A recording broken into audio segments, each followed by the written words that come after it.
Sementara itu polisi terus melakukan penyidikan kasus penganiayaan yang dilakukan oleh anak mantan pejabat pajak termasuk memprofiling perilaku para pelaku dengan menggandeng pekerja sosial profesional.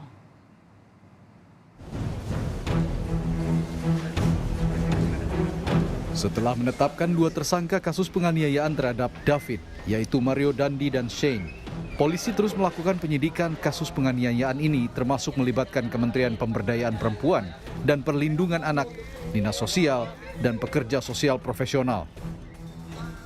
Kabid Humas Polda Metro Jaya menyebut pihak eksternal yang dilibatkan ini nantinya akan mendalami dan memberikan penilaian soal posisi anak yang berhadapan dengan hukum. Apakah anak berada dalam tekanan, relasi kuasa, dan pengaruh sosial lain? Dalam hal ini perannya adalah untuk melihat dan menilai situasi anak yang berhadapan dengan hukum. Yang pertama, apa yang dilihat dan dinilai, apakah anak ada dalam tekanan. Yang kedua, terkait dengan relasi kuasa. Dan yang ketiga adalah apakah ada tekanan sosial lainnya. Nah, tentu ini sama-sama dalam kolaborasi ini penyidik juga menunggu ya. Sehingga hasilnya nanti dari pekerja sosial profesional dalam hasil akhirnya akan dituangkan dalam bentuk laporan sosial.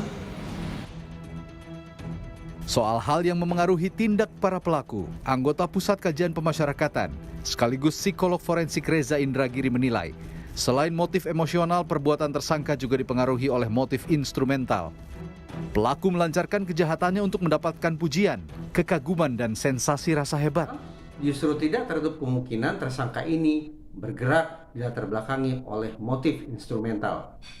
Motif instrumental adalah motif di mana seorang pelaku kejahatan melancarkan aksinya untuk mendapatkan manfaat tertentu, popularitas, pujian, kekaguman, sensasi rasa hebat, dan seterusnya. Jadi kemungkinan pertama bahwa tersangka digelayuti oleh motif emosional, atau kemungkinan kedua motif instrumental, atau justru merupakan perpaduan dari keduanya. Apapun itu, yang jelas motif tidak harus atau tidak mutlak diungkap oleh pihak penyidik. Terungkap ataupun tidak terungkapnya motif sama sekali bukan penentu bagi berlanjut atau berhentinya proses hukum atas kasus ini.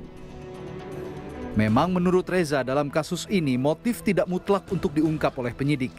Namun mengetahui kondisi anak yang terlibat dalam kasus ini penting untuk bisa memutuskan langkah hukum yang tepat bagi mereka.